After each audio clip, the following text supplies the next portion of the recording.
Bismillahirrahmanirrahim. Assalamualaikum warahmatullahi wabarakatuh. Waalaikumsalam.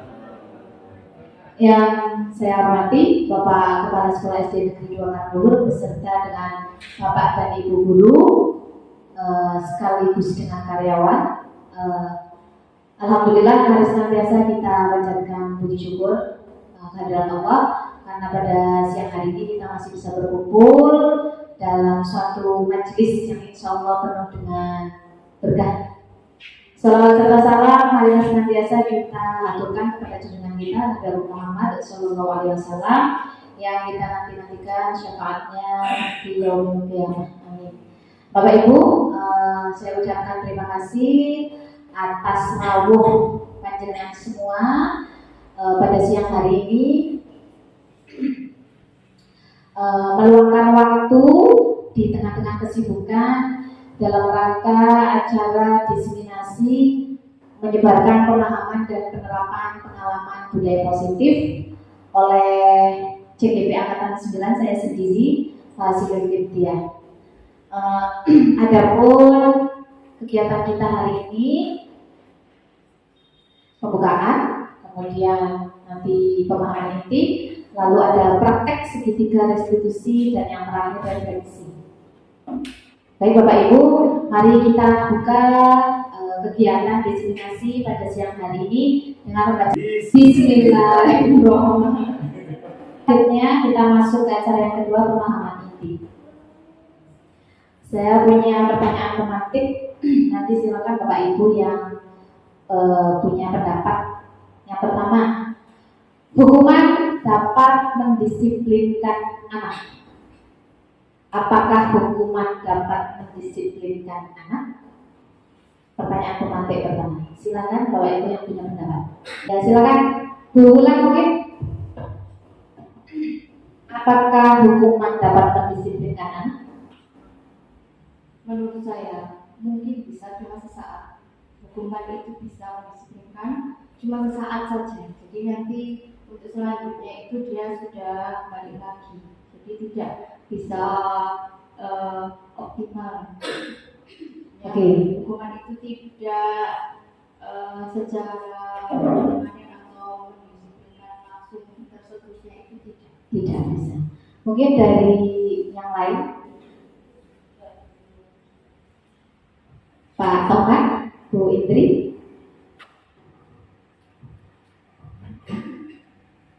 Menurut panjenengan apakah hukuman dapat mendisiplinkan anak? Mungkin ada beberapa ya, tanggapan dari anak itu di satu sisi mungkin bisa mendisiplinkan anak karena mungkin anak juga merasa itu hal yang memang perlu dapat hukuman. Kemudian mungkin ada satu pendapat juga yang mengatakan bahwa hukuman tidak akan bisa mendisiplinkan anak. Jadi kalau menurut saya itu tergantung hukumannya apa. Kemudian tergantung pada anaknya itu kan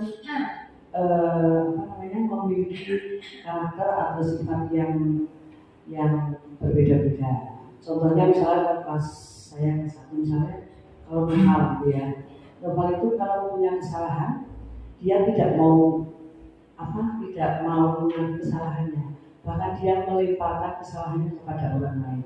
Seandainya dia kemudian diberi hukuman dia tegas dengan tegas menolak, tidak mau. Misalnya disuruh apa, tidak mau. Nah, menurut saya kalau hukuman itu ada beberapa pendapat untuk bisa mendisiplinkan anak, juga ada yang tidak bisa mendisiplinkan anak, tergantung kepada karakter anak dan jenis hukuman. Ya, terima kasih. Masih ada Gunawan, silakan. Terima kasih. Menurut saya hukuman itu sebenarnya perlu kita terapkan karena jika tidak diterapkan itu nanti anak tidak bisa mengetahui konsekuensi dari perbuatannya. Tapi perlu kita kembali lagi ke keyakinan kelas.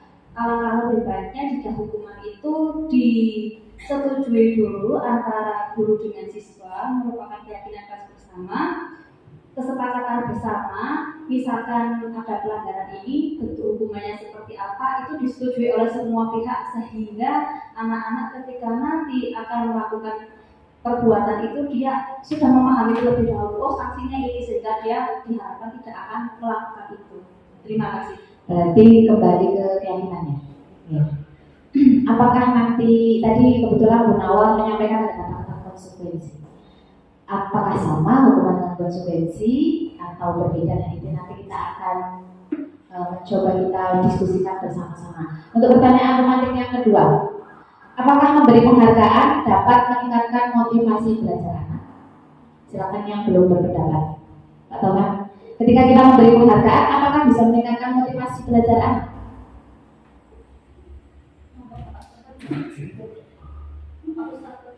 Ya, kalau menurut saya sih bisa, tapi mungkin sementara. Jadi tetap meningkatkan motivasi belajar anak itu paling bagus tetap dari siswanya itu sendiri. Jadi bukan jadi tugas kita itu sebenarnya meningkatkan motivasi belajar dengan kesadaran diri mereka sendiri. Menurut saya seperti itu. Sekali. Penuh respect. Bagaimana mau berpendapat? Memberi penghargaan, apakah bisa meningkatkan motivasi belajar anak, Bapak? Penghargaan menurut saya tidak meningkatkan motivasi belajar, tetapi lebih condong meningkatkan motivasi mendapatkan penghargaan. Sehingga acuannya bukan pada belajarnya, tetapi adalah motivasinya untuk mendapatkan penghargaan yang dijanjikan. Jadi karena ada imbalannya itu ya, arahnya ke penghargaan, bukan termotivasinya itu. Baik, Bapak Ibu. Di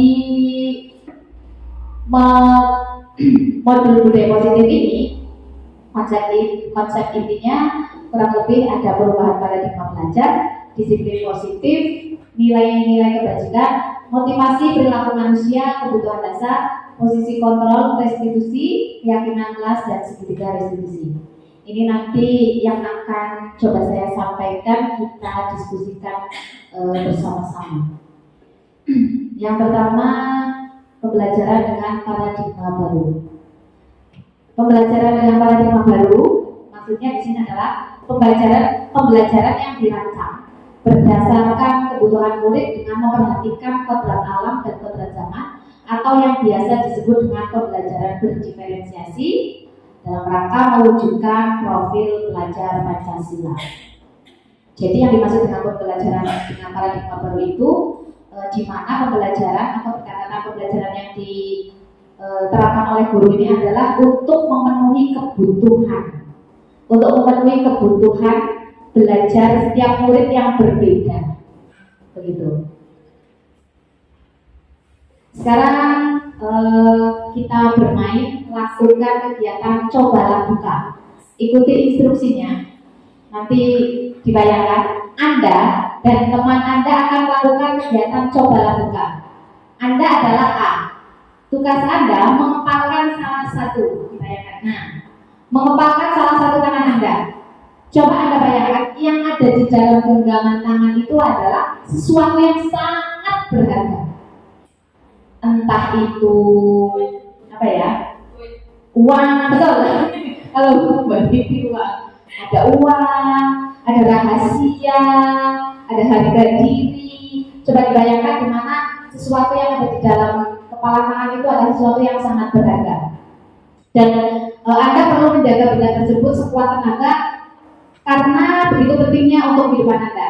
Nah, tugas temannya yang B mencoba dengan segala cara untuk membuka kepala tangan Anda, entah itu melalui bujukan, rayuan, atau mungkin diintimidasi, dimarah-marahi, atau dengan menggoda, bahkan menawari uang lagi yang di dalam uang begitu, tapi ditawari dengan uang yang lebih banyak. Nah, apakah pertanyaannya kira-kira, apakah Anda bersedia membuka kepala tangan? Nih, saya punya sesuatu komen beruang dibujuk sama temannya itu tetap saya harus mempertahankan.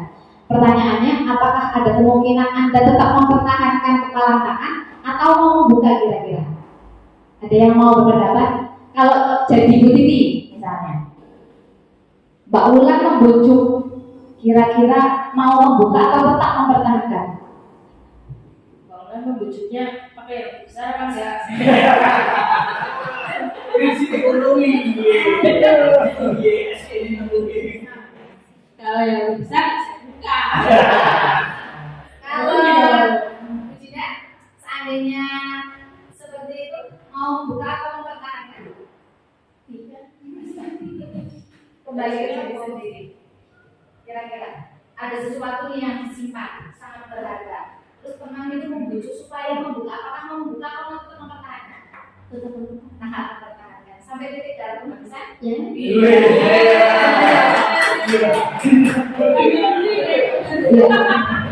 Kalau Pak Omar?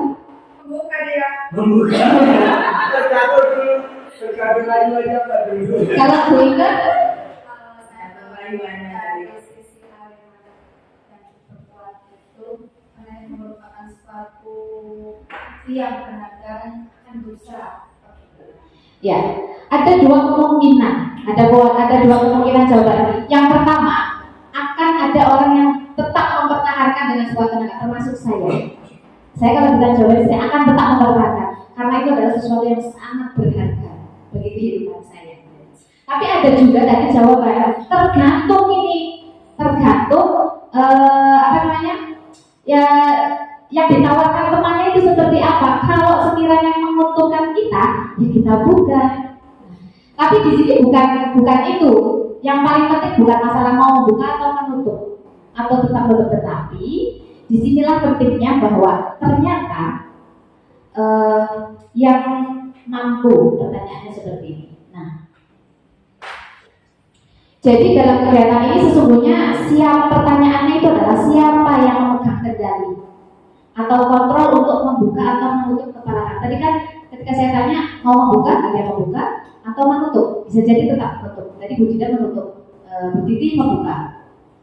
Dalam kegiatan ini sesungguhnya ada satu poin penting bahwa siapa sebenarnya yang memegang kendali atau kontrol yang untuk membuka atau menutup itu sebenarnya siapa? Orang lain kah atau kita? Ya. Ternyata yang mampu mengontrol, mengendalikan seseorang itu bukan orang lain. Karena apa? Karena adalah orang-orang dewasa tidak bisa mengontrol kita. Sebaliknya, orang lain tidak bisa mengontrol kita tidak bisa mengontrol orang lain. Jadi yang mampu mengontrol diri kita sendiri, diri kita sendiri, begitu. Oke, terkait dengan disiplin positif. Disiplin dan disiplin positif. Disiplin sebenarnya berasal dari kata disiplina yang artinya belajar. Lalu maka disiplin ini mengacu pada disiplin diri yang memiliki tanggung jawab terhadap apa yang dilakukannya berdasarkan nilai-nilai kebajikan. Sementara itu, disiplin positif ini merupakan salah satu cara menerapkan disiplin. Jadi cara penerapan disiplin yang bertujuan untuk menumbuhkan kesadaran. Jadi anak disiplin bukan karena terpaksa, bukan karena saya takut nanti dihukum atau karena saya nanti mendapat penghargaan misalnya seperti itu. Saya di kelas aktif, saya datang ke sekolah tidak terlambat. Supaya apa? Supaya saya tidak kena hukuman, supaya nanti bu guru senang sama saya dapat penghargaan. Seperti itu. Kalau seperti itu berarti disiplinnya belum disiplin positif. Karena yang dimaksud dengan disiplin positif ini cara penerapan disiplin dengan menumbuhkan kesadaran. Jadi anak itu memiliki kesadaran dalam dirinya. Jadi tanpa ada imbalan, penghargaan, ancaman ataupun hukuman. Motivasi internalnya dari dalam diri anak-anak. Nah, sebagai pendidik, tujuan kita adalah untuk menciptakan peserta didik yang memiliki disiplin diri sehingga mereka berperilaku mengacu pada nilai-nilai kebajikan dan memiliki motivasi intrinsik dalam perubahan perilaku ke arah yang lebih baik. Jadi harapan kita sebagai pendidik tujuannya adalah bagaimana kita bisa menciptakan peserta didik ini memiliki disiplin positif. Jadi bukan disiplinnya itu bukan karena faktor lain. Begitu. Ini tujuan arahnya ke sana. Ini perubahan paradigma dari stimulus respon ke pendekatan teori kontrol. Kalau stimulus respon mengatakan realitas atau kebutuhan kita sama, sementara di teori kontrol bahwa kebutuhan setiap orang itu berbeda. Setiap murid memiliki kebutuhan yang berbeda-beda. Jadi nggak bisa kita pukul rata. Yang kedua, semua orang melihat hal yang sama. Di teori kontrol, setiap orang memiliki gambaran yang berbeda, cara pandang yang berbeda. Di stimulus respon, kita mencoba mengubah orang agar berpandangan sama dengan kita, harus manut sama kita, gitu. Tapi kalau di teori kontrol, kita berusaha memahami pandangan orang lain, gitu. Orang lain punya pandangan seperti apa tentang dunia. Gak bisa kita memaksa orang itu harus sama dengan pandangan kita. Di teori stimulus respon, orang lain bisa mengontrol saya. Di teori kontrol, hanya Anda atau kita sendiri yang bisa mengontrol diri kita, bukan orang lain. Saya bisa mengontrol orang lain? Tidak. Anda tidak bisa mengontrol orang lain. Kemudian di stimulus respon, pemaksaan ada pada saat bujukan gagal. Ketika kita membujuk murid untuk melakukan sesuatu, kok murid itu tidak mau, kita akan memaksa. Itu di stimulus respon. Tapi kalau di teori kontrol, kolaborasi dan konsensus menciptakan pilihan-pilihan baru. Kalau seandainya kamu tidak mau seperti ini, ya maunya seperti apa? Gitu. Jadi kita berikan pilihan-pilihan baru. Model berpikir menang kalah. Kalau kita bisa mengendalikan anak itu, kita menang, dia kalah. Tapi kalau di teori kontrol, model berpikirnya menang-menang, tidak ada yang kalah. Itu mengubah paradigma dari stimulus respon ke pendekatan teori kontrol. Kemudian terkait dengan nilai-nilai kebajikan. Nilai-nilai kebajikan adalah nilai-nilai yang disepakati bersama, lepas dari suku, bangsa, agama, bahasa maupun latar belakangnya. Jadi tidak hanya diakui oleh suku tertentu, agama tertentu gitu, tapi nilai-nilai yang disepakati secara universal. Contohnya nilai kebajikan yang ada di institusi yang pertama profil belajar Pancasila. Sudah hafal semua? Nilai-nilai kebajikannya beriman dan bertakwa pada Tuhan Yang Maha Esa dan berakhlak mulia, berkebinekaan global, gotong royong, mandiri, kreatif, benar, kritis. Tentang teori motivasi perilaku manusia, mari kita berefleksi. Pertanyaannya, mengapa kita melakukan segala sesuatu? Apakah kita melakukan sesuatu karena adanya dorongan dari lingkungan atau ada dorongan yang lain?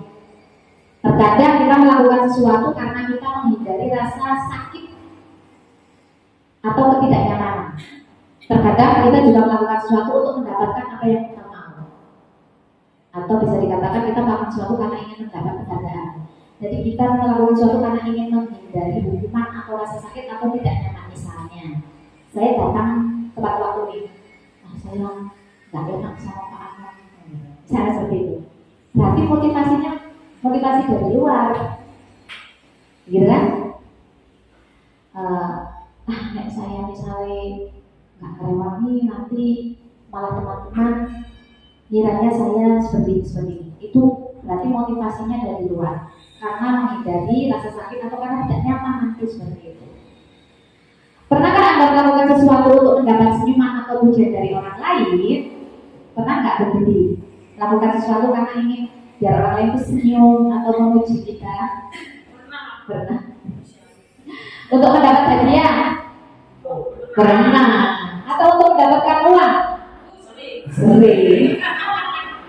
Ya, nomor satu. Apalagi kira-kira alasan orang melakukan sesuatu? Banyak faktor. Nah, kalau yang faktor dari luar itu berarti motivasi kita masih bersifat eksternal. Begitu. Nah, menurut Dian Dosen dalam bukunya menyebutkan bahwa terkait dengan motivasi perilaku manusia ini ada 3. Yang pertama, seseorang melakukan sesuatu atau perilaku manusia itu motivasinya itu adalah untuk menghindari ketidaknyamanan atau hukuman. Karena saya nggak mau nggak nyaman atau saya nggak mau nanti kalau dapat hukuman, rasa sakit seperti itu. Yang kedua, atau untuk mendapatkan imbalan supaya kita dapat penghargaan, pujian, imbalan dari orang lain. Dan yang ketiga, untuk menjadi orang yang mereka inginkan.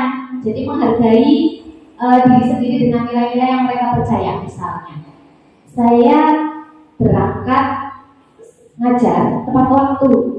Misalnya, ya anulah, saya nggak enak sama Pak Ahmad. Berarti yang pertama bersifat eksternal. Yang kedua, pokoknya mau absen nih telat dipanggil BKJ banyak dihukum ya. Ini berarti dapat dukungan. Tapi kalau saya ini misalnya ya dari dalam menggunakan gasik, berarti ini sudah jadi tanggung jawab saya. Misalnya seperti itu. Saya sadar ini sudah jadi tanggung jawab saya harus amanah, sudah digaji oleh pemerintah gitu. Ada tanggung jawab kepada anak-anak seperti itu. Nah ini masuknya motivasi internal. Ini yang nanti kita akan tanamkan kepada anak-anak. Yang akan kita harapkan muncul dari anak-anak itu adalah motivasi yang internal ini dengan kebutuhan dasar manusia. Kira-kira ada yang tahu kebutuhan dasar manusia itu kira-kira ada kebutuhan apa saja? Pada dasarnya manusia memiliki kebutuhan apa? Sandang, pangan, papan, rasa aman, rasa dicintai, apa lagi? Apa lagi? Dan lain-lain. Oke. Apa yang disebut kebutuhan dasar manusia? Yaitu segala sesuatu yang kita lakukan untuk mendapatkan apa yang kita inginkan. Nah, sebenarnya seluruh tindakan yang kita lakukan, yang murid lakukan, itu memiliki tujuan tertentu. Setiap perilaku seseorang yang dilakukan oleh seseorang, termasuk murid kita, itu karena memiliki tujuan tertentu. Jadi kalau anak itu kok misalnya lagi BK gitu ya, beko misalnya, masalah, itu karena dia ada tujuan tertentu. Dan semua usaha terbaik yang kita lakukan adalah dalam rangka memenuhi kebutuhan dasar kita agar terpenuhi dengan baik. Misalnya, dia itu ingin mendapatkan perhatian anak itu, dia kurangi kebutuhan dasarnya tadi, kurang kasih sayang. Dia akan mencari cara supaya bisa memenuhi kebutuhan yang tidak dia dapatkan dengan cara apa? Cari perhatian di kelas, musik cari perhatian ke gurunya, misalnya lagi pelajaran apa, cari perhatian. Kenapa? Kita telusuri, mungkin ada kebutuhan dasar yang anak itu tidak dia dapatkan, makanya dia mencari untuk memenuhinya, seperti itu. Nah, ada 5 kebutuhan dasar manusia. Tadi sudah disampaikan Bu Nawa, betul. Yang pertama bertahan hidup, termasuk makanan, pakaian, tempat tinggal, keamanan, kesehatan. Yang kedua, kasih sayang dan rasa diterima. Bagaimana kita bisa diterima, dipedulikan, kemudian bisa bekerja sama, dianggap bagian dari suatu kelompok. Itu berarti rasa diterima, cinta, kasih dan sayang dan diterima. Penguasaan berkaitan dengan harga diri dan keinginan untuk dianggap, ingin memimpin, kemudian ingin berprestasi, ingin diakui, ingin didengar. Itu terkait dengan kebutuhan penguasaan. Kemudian yang keempat, kebutuhan kebebasan, ingin mandiri, ingin memiliki pilihan, tidak ditentukan oleh orang lain, tapi punya pilihan sendiri, mencoba hal baru, mampu mengendalikan diri. Ini terkait dengan kebutuhan kebebasan. Dan yang kelima adalah kebutuhan kesenangan, hal-hal yang menyenangkan, yang bisa membuat dia tertawa. Ketika murid kita kok dari kebutuhan dasar ini ada yang tidak dipenuhi, maka nanti anak itu akan mencari cara, akan ada yang dia lakukan untuk memenuhi kebutuhan mereka. Ada yang melalui perbuatan negatif, misalnya tadi anaknya di kelas usil seperti itu. Itu terkait dengan 5 kebutuhan dasar. Yang berikutnya, teori tentang 5 posisi kontrol guru. Ada 5 posisi kontrol guru. Yang pertama menghukum, pembuat merasa bersalah, pemantau, teman, manajer. Yang ingin saya tanyakan satu persatu dari Bu Indri dulu. Dari kelima posisi kontrol ini, kira-kira Bu Indri ada di posisi yang mana selama ini? Menghukum, membuat merasa bersalah, pemantau, teman, atau manajer?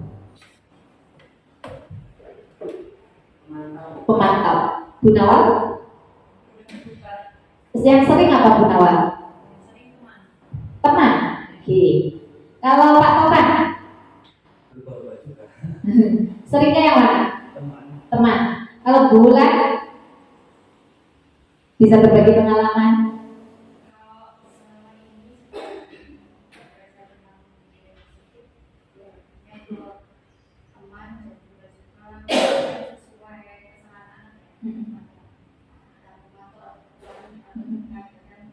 Penghukum buat merasa bersalah. Oh,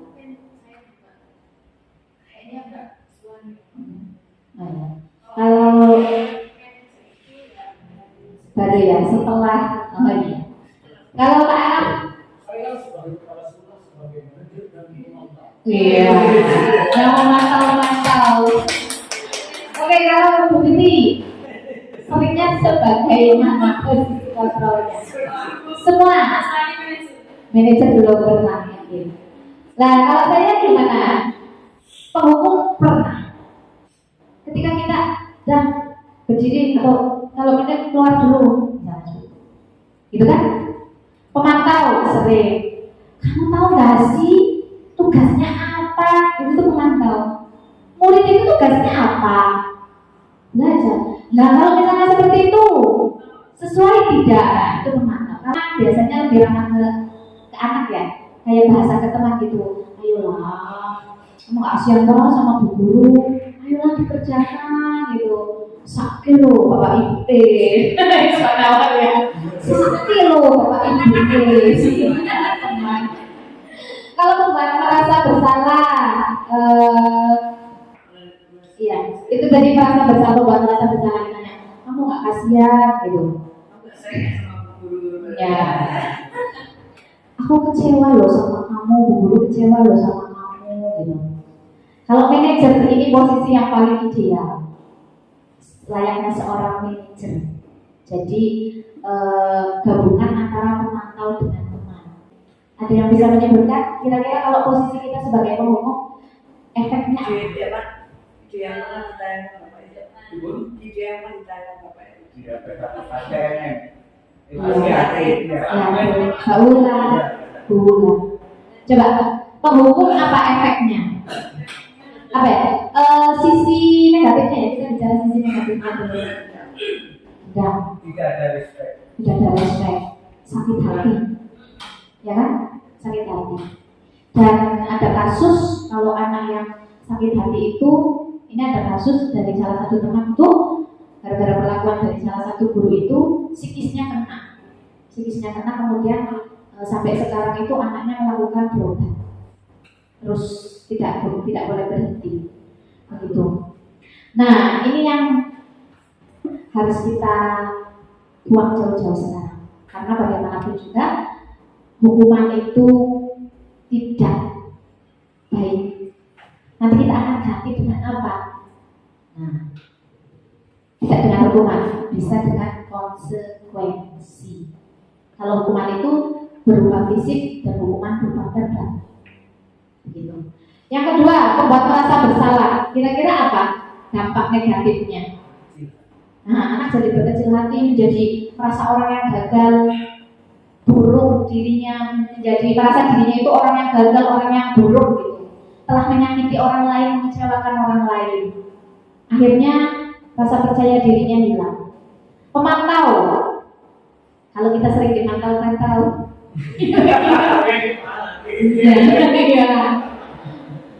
gimana kira-kira apa dampak negatifnya?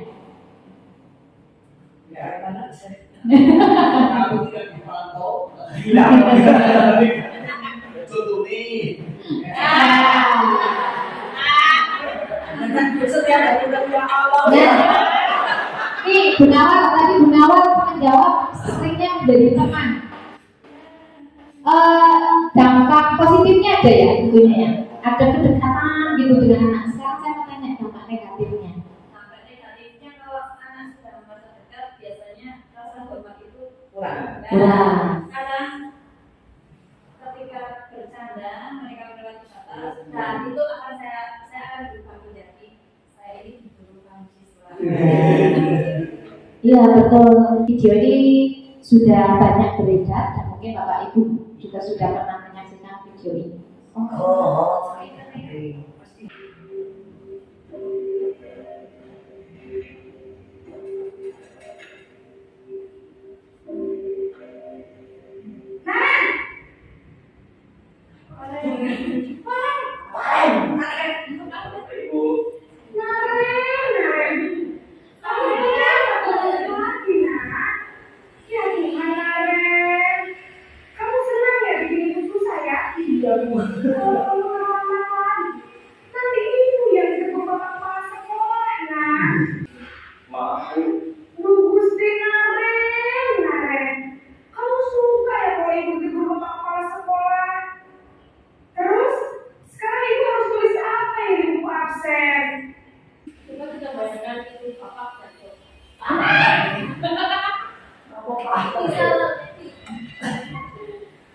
silakan dimasuk ngapunten Pak.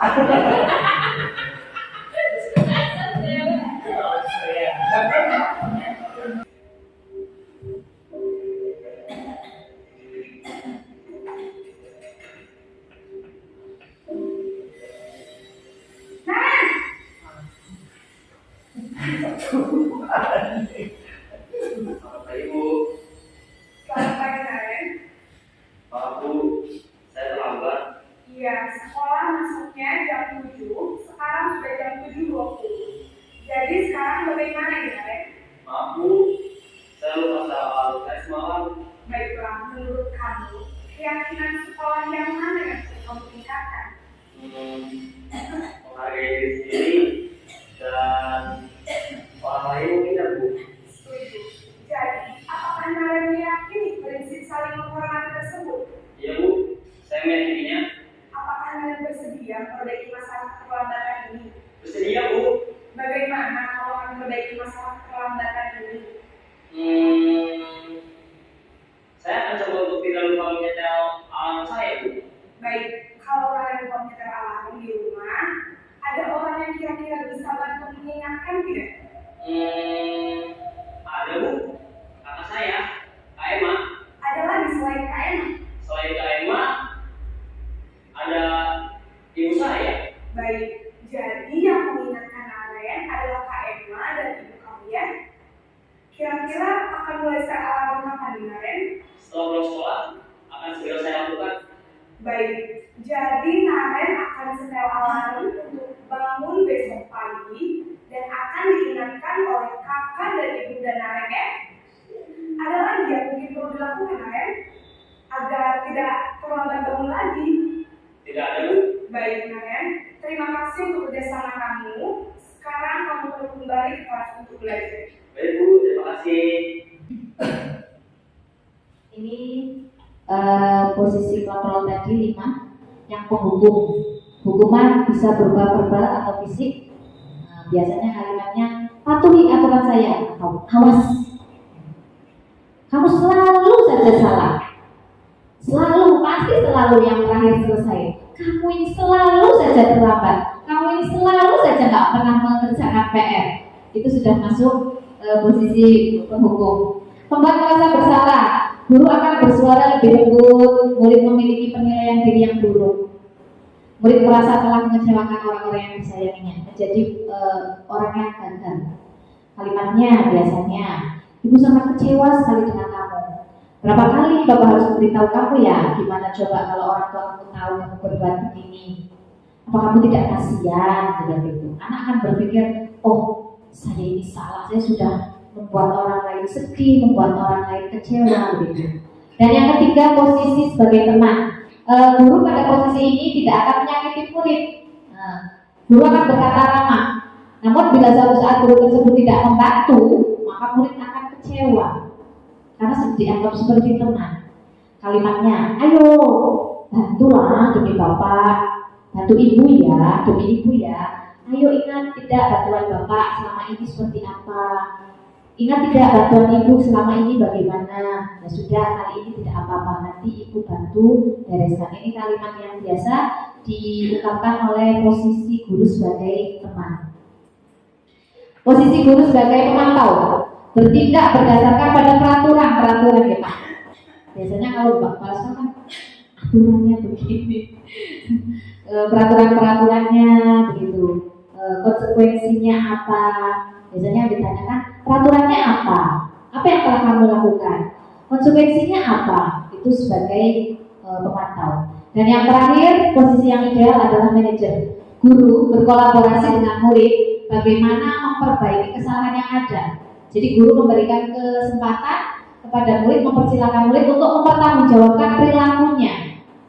Lalu mendukung murid agar mereka dapat menemukan solusi atas permasalahannya sendiri, tidak disodorkan oleh guru, tidak ditawarkan oleh guru, tapi kita hanya membantu mendorong murid supaya mereka mencari sendiri solusinya apa. Kalau dari video tadi yang karir manajer kan sudah tahu nih masalahnya, sudah tahu kesalahannya karir apa, terlambat. Kenapa terlambat? Karir terlambat pasti ada alasannya. Ternyata kesiangan, tidak ada yang membangunkan, lupa nyetel alarm. Lalu oleh guru ditawarkan, nah kamu mau seperti apa untuk memperbaiki masalah ini? Ditanya dulu, sesuai nggak sikapnya yang tadi dengan keyakinannya? Tidak, gitu kan? Sudah tahu kesalahannya, baru ditawarkan. Kira-kira untuk memperbaiki masalah ini, kamu mau seperti apa? Ditawarkan ke anak yang mencari sendiri solusinya. Jadi si Narek, oh nanti saya akan pasang alarm. Gitu. Terus boleh minta bantuan siapa yang membantu? Ada kakak saya, ada ibu saya. Masih ditawarkan. Kira-kira mau apa lagi? Sudah cukup. Jadi kita tawarkan ke anak. Anak yang menentukan solusinya, bukan kita yang menyediakan, bukan. Tugas kita hanya mendorong saja. Pertanyaannya untuk manajer, apa yang kita yakini? Kembali lagi ke keyakinan kelas atau sekolah. Apakah kamu meyakininya? Jika kamu meyakininya, apakah kamu bersedia memperbaiki ketika anak sudah tahu salah, harusnya bagaimana? Terus kamu mau nggak memperbaiki? Itu biasanya seperti itu. Kalau sudah mau, ya mau memperbaiki. Nah rencananya mau seperti apa? Nah itu anak nanti menjawab. Karena kira-kira kita mencoba menjawab posisi kontrol apakah aku? Tanya satu-satu. Wika, saya kecewa sekali dengan kamu. Posisi kontrolnya apa? Saya kecewa dengan kamu. Membuat rasa bersalah. Oke. Yang kedua, tidak, tidak. Kamu tidak pernah benar melakukannya. Posisi apa saja?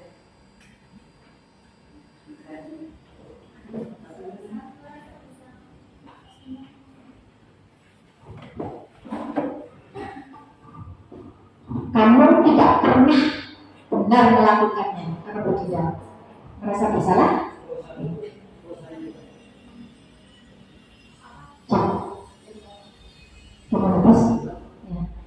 Oke, nomor 2 benar nggak kira-kira membuat merasa bersalah? Penghukum. Yo, boleh. Ayolah, lakukan demi saya ya. Tenang. Terus, Bu Nawa, bagaimana kamu bisa menyelesaikan masalah ini? Manajer, oke. Berikutnya, kamu selalu paling terakhir. Rasa bersalah? Kira-kira? Kamu selalu saja terakhir. Kamu selalu saja salah. Kamu nggak pernah benar, selalu saja salah menjawab. Itu kemudian. Oke, berikutnya Pak Taufan. Kamu tidak akan mendapatkan bintang bila tidak menyelesaikan tugas ini ya. Pernah tahu. Aku tidak akan pernah berhasil dalam kehidupan ini. Kamu tidak akan pernah berhasil menjadi identitas gagal anak itu. Nah Bapak Ibu, setelah sedikit pemaparan dari ini, hari ini tentang budaya positif, harapannya nanti kita sebagai guru berusaha untuk memposisikan diri sebagai manajer.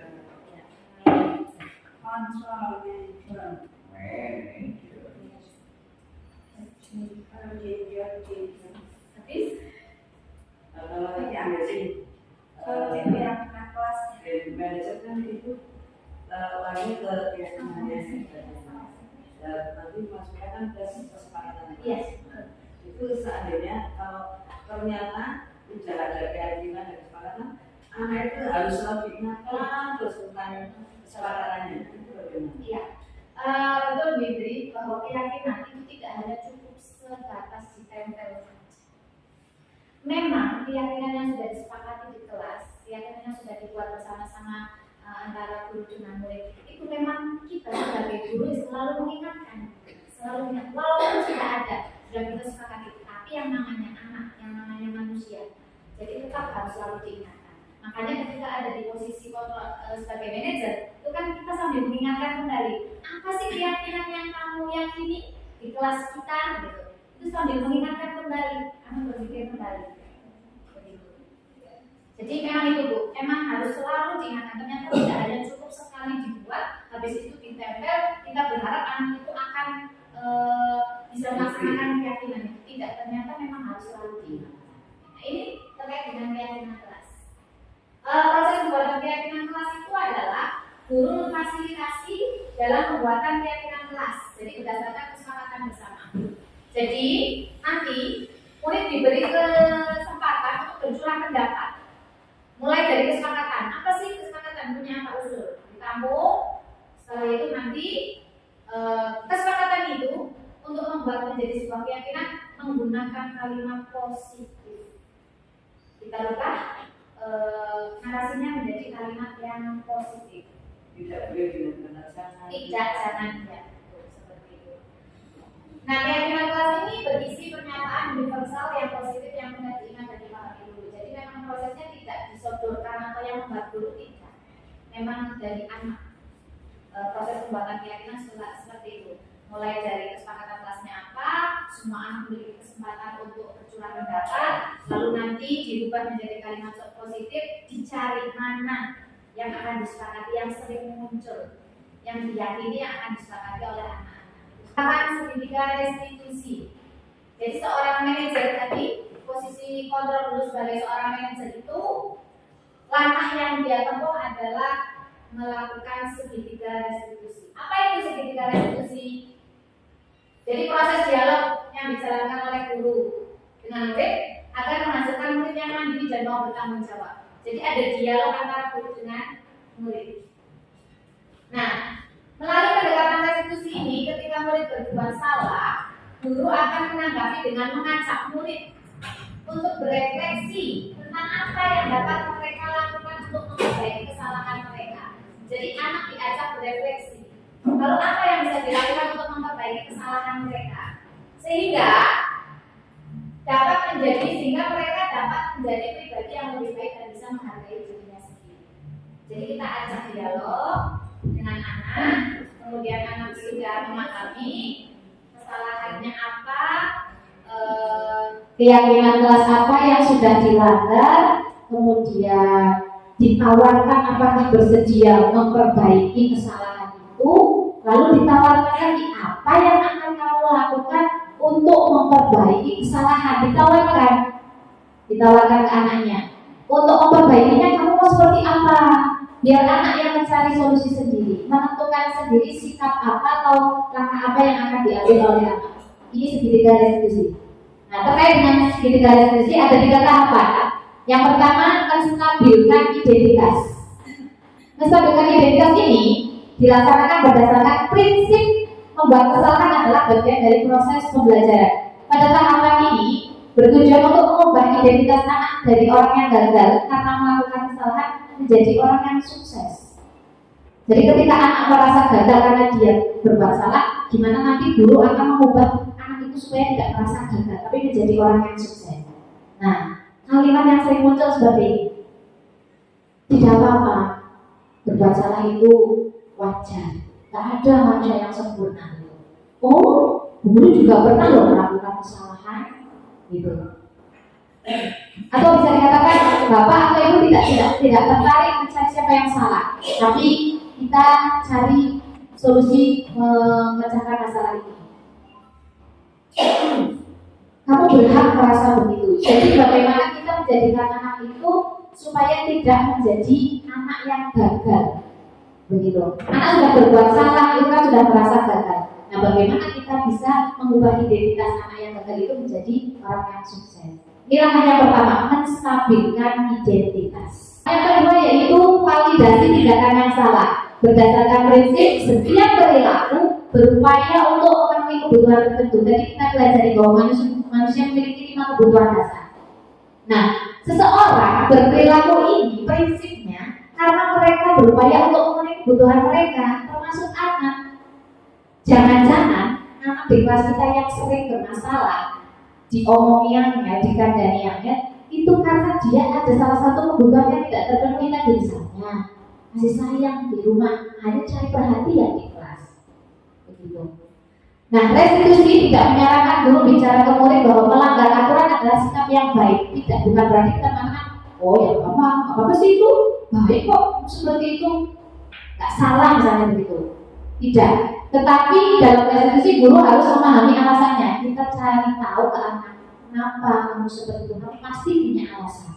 Misalnya di kelas 2 ada Faren lajing temannya sampai jatuh, ditanya, kamu kenapa tadi ngelecek? Kamu pasti punya alasan. Ada yang menjawab, dia usir dulu bu, saya sering digangguin kan bu, saya gabut bu. Ada yang anak ditanya gabut, itu yang kamu kenapa main mukul-mukulan? Gabut bu, ternyata mukul beneran kena temannya. Kemudian paham bahwa setiap orang pasti akan melakukan yang terbaik di waktu tertentu. Kalimat yang sering muncul seperti ini, bisa menggunakan kalimat seperti ini. Kamu hebat loh, kamu tadi tidak bersikap lebih buruk dari itu. Untuk ya kamu cuma marah saja, kamu tidak sampai memukul. Nah itu seperti itu. Kalimat-kalimat memberi penguatan seperti itu. Kamu pasti punya alasan mengapa melakukan hal itu. Kamu pasti punya alasan kan? Kenapa tadi kamu kok gangguin temannya, ngelecek temannya? Kenapa tadi kamu mukul temannya? Kamu pasti punya alasan.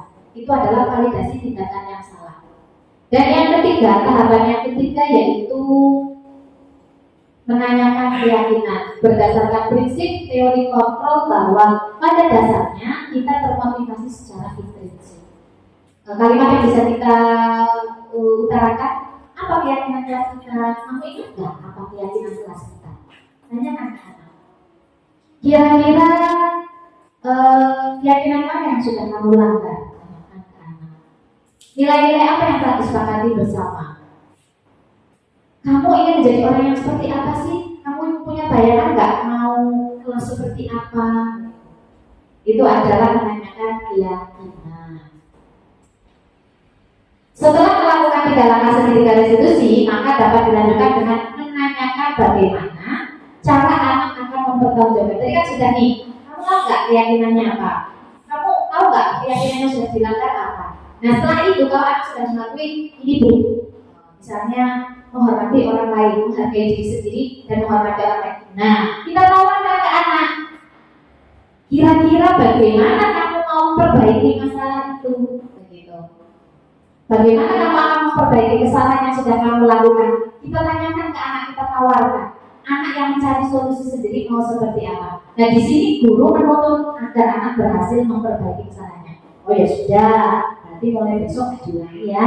Besok berarti kamu nanti akan bisa menghargai, menghormati teman kamu. Seperti itu. Ini segitiga restitusi. Nah ini salah satu contoh praktik segitiga restitusi.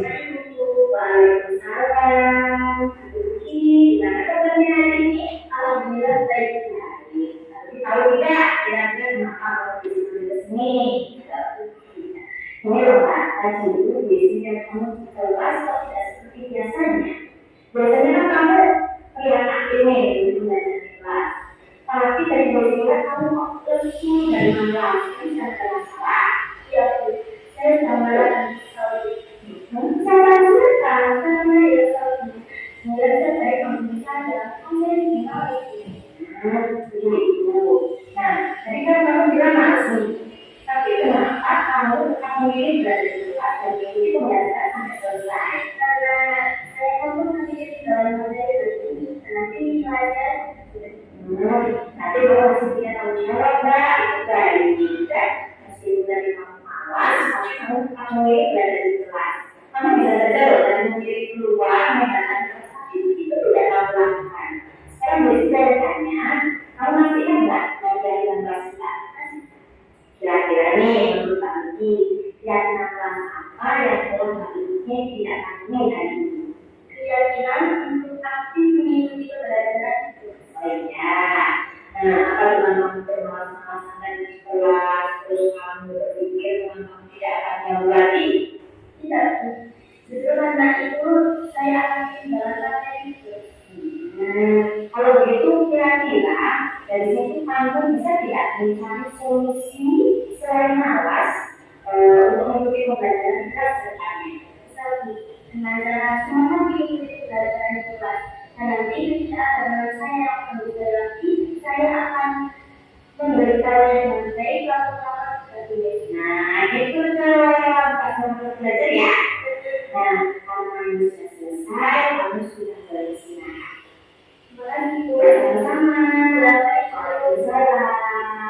Kemarin juga ada kejadian yang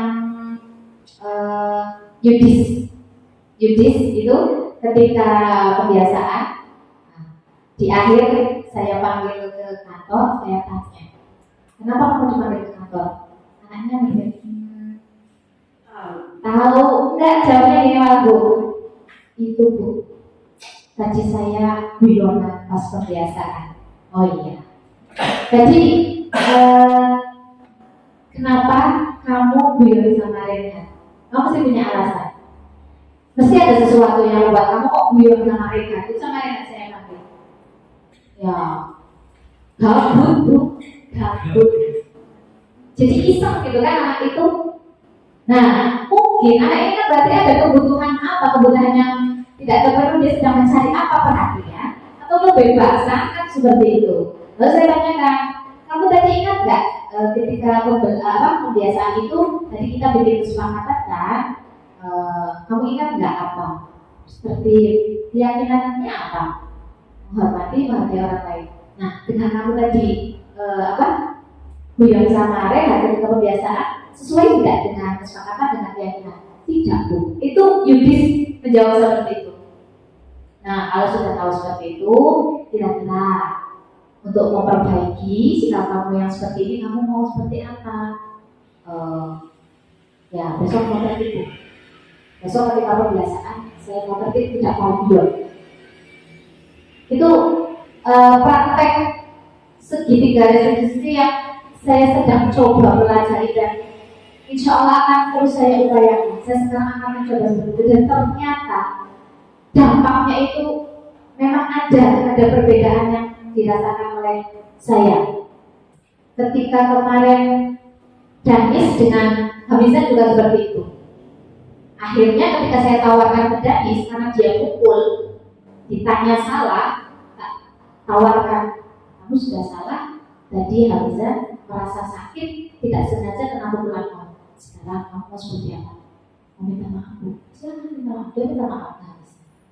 Ya demikian Bapak Ibu. Kemudian ini pemaparan materi sudah selesai. Selanjutnya saya ingin bermain peran 1, 2, 3, 4 pas. Ini ada kasus. Kita bermain peran yang satu guru, yang satu murid. Kita akan melakukan praktek segitiga restitusi. Di sini yang satu jadi murid, yang satu jadi guru. Silakan nanti berperan.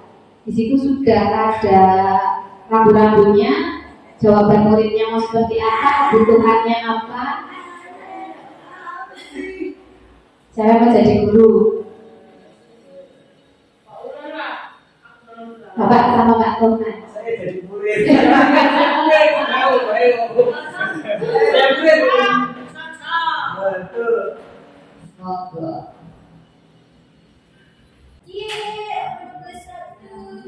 Belajar sih.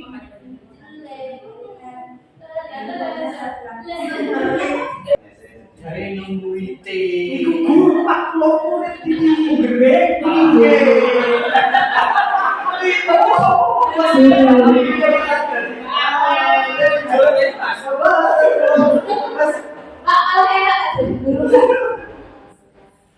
Yang murid nanti jawabannya itu ya, ada kebutuhan apa rasanya bisa dari depan, dari sana. Ayo.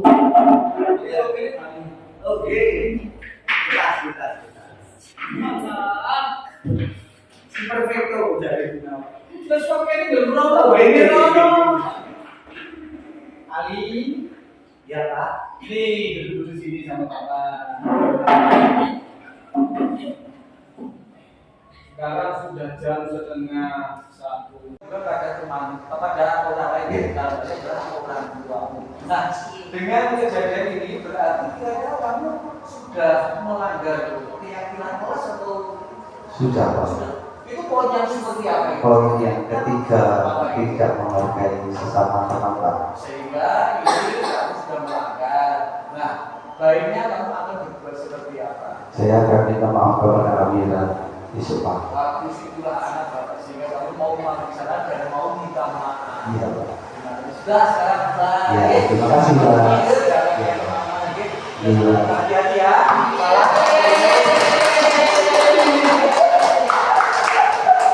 Terima kasih untuk Anda berbahagia sudah mencoba menerapkan ya seperti itu kurang lebih segitiga restitusi. Jadi kita membangun identitas anak tadi yang gagal karena berbuat salah supaya dia tidak tidak menjadi orang yang gagal. Nah, kemudian validasi tindakannya, lalu kita tanyakan keyakinannya apa, lalu tawarkan solusinya model. Oke, berikutnya berdiri sama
baik, alhamdulillah untuk kegiatan sampai pengalaman penerapan sendiri sudah selesai.